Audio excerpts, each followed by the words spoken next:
Part 3. Recently, in one of our states, 60,000 dwelling houses and farms were brought under the hammer in a single day. 71,000 houses and farms in Oakland County, Michigan, were sold and their erstwhile owners depossessed. The people who have thus been, the people who have thus been driven out are all the wastage of the Fed. They are the victims of the Fed. Their children are the new slaves of the auction blocks in the revival of the institution of human slavery. In 1913, before the Senate Banking and Currency Committee, Mr. Alexander Layson made the following statement. The whole scheme of the Fed was its commercial paper is an impractical, cumbersome machinery. Is simply to cover a secure, is simply to a cover to secure the privilege of issuing money and to evade payment of as much tax upon circulation as possible, and then control the issue and maintain it. And maintain, instead of reducing interest rates, it will prove to the advantage of the few and the detriment of the people. It will mean continued shortage of actual money and further extensions of credits, for when there is a shortage of money, people have to borrow to their cost.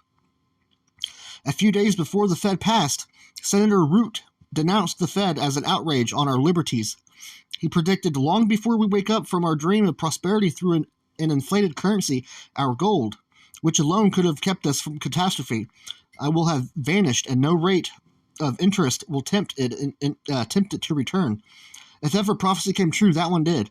The Fed became law the day before Christmas Eve in the year 1913, and shortly afterwards, the German international bankers Kuhn, Loeb, and Loeb and Company sent one of their partners here to run it. On a side note, I don't know if you're aware, but in 1933, which was 1 year before McFadden gave the speech, was whenever they passed the Emergency Banking Act of 1933, which confiscated all of our gold and silver, okay? Which goes against our gold clause in the Constitution. It's very important. The Fed note is essentially unsound. It is the worst currency and the most dangerous that this country has ever known. When the proponents of the act saw that the democratic doctrine would not permit them to let the proposed banks issue the new currency as banknotes, they should have stopped at that. They should not have foisted that kind of currency, namely as an asset currency, on the United States government. They should not have made the government liable and the private debts of individuals and corporations, and least of all, on the private debts of foreigners. As Kammerer says, the Fed notes, therefore, in form, have some of the qualities of government paper money, but in substance are almost a pure asset currency possessing a government guarantee, against which contingency the government has made no provision whatever.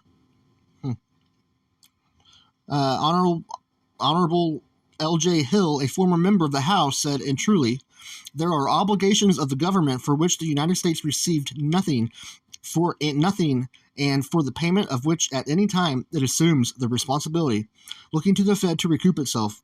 If the United States is to redeem the Fed notes when the general public finds it costs to deliver this paper to the Fed, and if the government has made no provisions for redeeming them, the first element of unsoundness is not far to seek.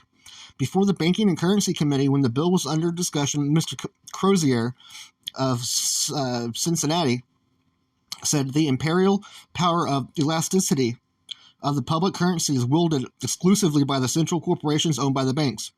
This is a life and death power over all local banks and all business.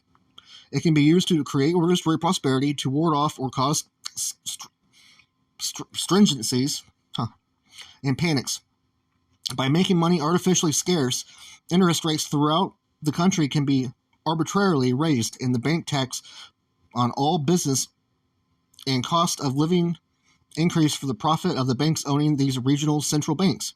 And without the slightest benefits to the people, the 12 corporations, which are the 12 Federal Reserve banks, the 12 corporations together cover the whole country and monopolize and use for private gain every dollar of the public currency and all the public revenue of the United States. Not a dollar can be put into circulation among the people by their government without the consent of and or on terms fixed by these 12 money trusts.